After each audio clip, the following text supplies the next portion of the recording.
과거에는 기업들이 경쟁한다 그러면 결국 못 매달고 있는 것이 마켓쉐어, 시장 점유율을 어떻게 할 거냐에 대한 내용이었습니다. 즉 자기가 갖고 있는 채널에 대한 온라인과 오프라인 채널의 각각 내 마켓쉐어는 어떻게 되지?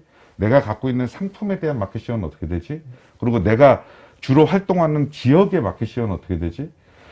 그런데 앞에서 말씀드린 바와 같이 기업 경영의 시작이 전부 다 소비자의 구매 행동 패턴의 변화에서 기인한다라고 봤을 때 이제 기업들은 어떤 소비자를 만나야 되냐면 24시간 동안 온라인에 기대서 움직이면서 자기의 마음 가는 대로 자기의 지갑을 여는 네. 그런 온라인과 오프라인이 구분이 없는 시대에 있어서의 경쟁 구도 하에서 이제 기업들이 운영을 해야 되는 그런 상황이 되겠습니다. 그래서 저희는 이제 이걸 조금 현학적인 말로 이제 경영 패러다임이 진짜 변화하고 있다라고 얘기를 했었고, 실제로 이게 이제 과거에 몇 년 전만 해도 이게 이제 다가올 미래처럼 느껴졌지만 지금은 앞에서 다시 한번 말씀드리지만 이거는 지금 저희가 처해 있는 현실이다라고 말씀드릴 수 있겠습니다. 그러니까 이게 시간과 장소라는 어떤 그런 것 때문에 그걸로 인해 가지고 여기는 내 나와바리, 내 영역 했는데 그렇죠. 이제는 이제 진짜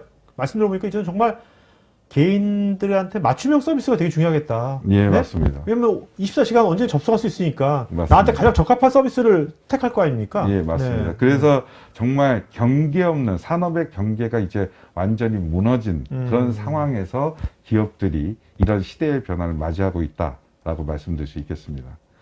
그런데 참 안타깝게도 이제 정말 많은 기업들이 이런 시대의 변화에 미처 준비가 되지 않은 상황에서 이런 내용을 맞이한 것 같습니다. 그렇죠. 그러니까 아시겠지만은 과거 20년 동안 우리나라 기업들, 그러니까 뭐 우리나라 기업뿐만 아니라 세계의 많은 기업들이 이 시스템화라는 것은 자기가 기존에 갖고 있는 수작업을 효율화시키기 위한 그런 컨셉에서 많이 적용을 했고, 실질적으로 그렇게 시스템화를 진행을 하다 보니까 그 데이터가 서로 정합적으로 맞는다거나 이런 거에 대한 신경을 많이 쓰기는 어려웠었습니다.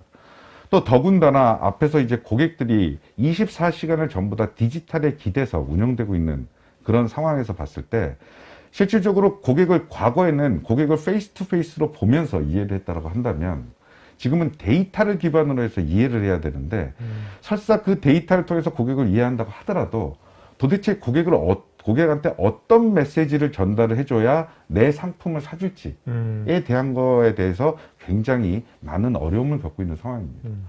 더군다나 이제 그런 메시지를 전달하는 시점에 있어서도 단순히 콜센터, 영업 현장, 온라인 광고 굉장히 다른 매체와 이런 것들이 각자의 관점을 갖고 메시지를 전달하기 때문에 사실은 그거를 받아들이는 고객 입장에서는 굉장히 많은 혼란을 겪고 있다라고 말씀드릴 수 있습니다. 한때는 월마트는 인류 역사상 최대의 기업이다. 그렇죠. 라고 할 만큼 오프라인 유통의 공룡 기업이었습니다. 근데 이제 사실은 월마트는 2010년부터 아마존이나 이런 온라인 쇼핑이가 되면서 굉장히 위기감을 느꼈고, 또 이제 그래서 그런 게임 체인저로서 2016년 정도에 미국에서 이제 대표적인 스타트업 컴퍼니였는데 당시 이 제트닷컴이라는 걸 인수하면서 디지털화 사업에 뛰어들게 됩니다. 그런데 제가 이런 온라인 월마트를 바라보는 데 있어서 제가 이제 말씀드리고 싶은 포인트는, 시작은 이제 온라인 쪽으로 대응하기 위해서 제트닷컴을 인수했지만 이걸로만 끝나지는 않았다는 겁니다. 월마트 같은 경우에는 이런 온라인을 인수한 거를 기반으로 이걸 시발점으로 해서 기존의 오프라인 매장을 디지털화하는, 그래서 이 디지털화까지 같이 연계를 시키면서 지금은 이런 온오프라인을 통합하는 모든 이런 옴니 채널을 선호하는 모든 유통업체들의 벤치마킹 대상이 되고 있습니다. 이제는 그거를 뛰어넘어서 이제 월마트는 최근에 들어서 이제 월마트 원이라 그래서 그 경영 이념조차도 나는 이제 더 이상 오프라인 유통 기업이 아니야. 나는 온라인이든 오프라인이든 고객한테 굉장히 끊이지 않는 시리어스한 고객의 경험을 제공하면서 내가 고객이 원하는 고객이 어떤 채널을 통해서 원하던 간에 나는 고객한테 동일한 하이 퀄리티의 서비스와 제품을 한다라는 걸 경영 이념으로 요즘에 하고 있는 그런 상황입니다. 나이키는 그 디지털 전략의 시발점을 고객을 이해하는 것부터, 데이터 기반으로 고객을 이해하는 것부터 시작을 하고자 했었기 때문에 이미 2018년도에 그런 데이터 분석에 굉장히 뛰어난 역량을 갖고 있던 조디악이라는 기업을 인수를 하면서 시작을 하게 됩니다. 또한 나이키는 그걸로만 끝나는 게 아니라 이제 실제 이거를 실행에까지 옮기면서 실행에 대한 역량을 바꾸게 되는데, 나이키 입장에서는 고객을 과거에는 아마존 통해서 누구를 통해서 얘기를 전달했다가 이제 자기가 직접 뛰어들겠다 하면서 유통 단계도 축소를 했을 뿐만 아니라, 그리고 이제 로봇 관련돼 있는 기업을 인수를 하면서 이제 고객이 반응을 빨리 캐치한 만큼 거기에 맞는 제품을 빨리 생산할 수 있는 스마트 팩토리 체계도 갖추게 됩니다. 그리고 이제 이런 내용을 고객한테 온전히 좀 차별화된 경험으로 제공하기 위해서 미국에 가시면, 제가 이제 작년 1월 달에도 NRF라고 굉장히 큰 유통 포럼에 갔다 왔는데, 항상 NRF를 갈 때마다 들리는 곳이 나이키의 플래그십 스토어입니다. 그래서 이런 나이키는 이러한 디지털 관련돼 있는 체질적인 변화를 통해서 우리나라에서는 뭐 거의 사양 산업이라고 할 수 있는 신발 산업의 이제 굴레를 넘어서서, 그 리미트를 넘어서서 이제 꾸준히 이제 전 세계적으로 성장을 하고 있는 첨단 패션 리테일러로서의 역할을 하고 있다라고 말씀드렸습니다. 그러니까 나이키의 제조사지 않습니까? 맞습니다. 제조사인데 기존에는 이제 제조사가 유통사를 통해 가지고 이제 소비자를 만났다면, 이제 이런 디지털 기술을 이용해 가지고 이 제조사가 이 소비자하고 직접적인 접점을 만나고 이 사람들의 패턴을 잘 파악해 가지고 또 맞춤형 서비스를 하고 이렇게 가는 거네요. 예, 맞습니다.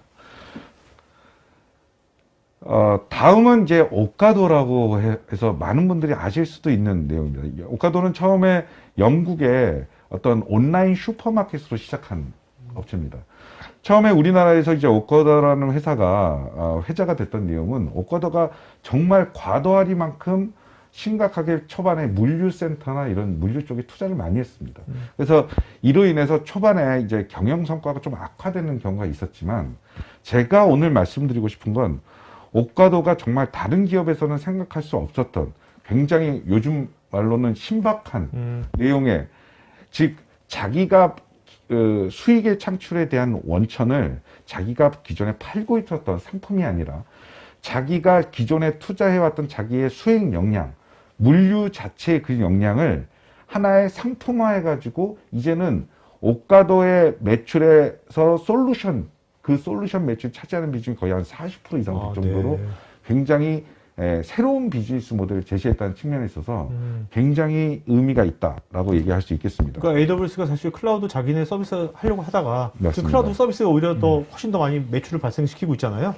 맞습니다. 그런 거 비슷한 거네요. 그런 거랑 비슷한 겁니다. 그래서 오카도가 이제 소프트웨어 에서 서비스가 아니라 자기네 말로는 이제 슈퍼마켓 에서 서비스라고 얘기를 하면서, 자기네들이 얘기하고 있는 게 이제 오카도가 기존에 얘기했던 주문부터 배송까지 있는 시스템을 플랫폼화 해가지고 솔루션으로 고객사들한테 파는 그런 비즈니스를 전개를 하고 있습니다.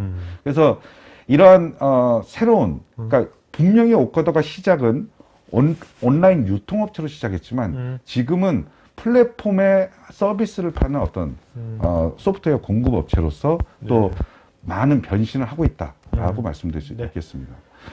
이제 마지막으로 이제 스타벅스 사례는 간단히, 제가 결론을 말씀드리기 전에 스타벅스 사례는 간단히 좀 말씀드리자면, 스타벅스야말로 초반에 대표님께서 말씀하셨던 내용들처럼 하이퍼 퍼스널라이제이션, 즉 초개인화를 자기네들이 갖고 있는 거의 한 40만 개의 AI 알고리즘을 통해서 고객한테 초개인화된 메시지를 전달함으로써 거의 매출이 3배 정도 증가를 했고, 이런 이제 모바일 관련돼 있는 매출 비중이 거의 이제 30% 이상 되는. 저희가 흔히 스타벅스라면 그냥 커피를 오프라인에서 파는 업체가 아니라, 이런 자기네들이 이 디지털화의 강점을 통해서 매출을 극대화하는 그런 굉장히 성공적인 사례라고 말씀드릴 수 있겠습니다. 이 영상이 마음에 드시면 좋아요, 구독 부탁드립니다.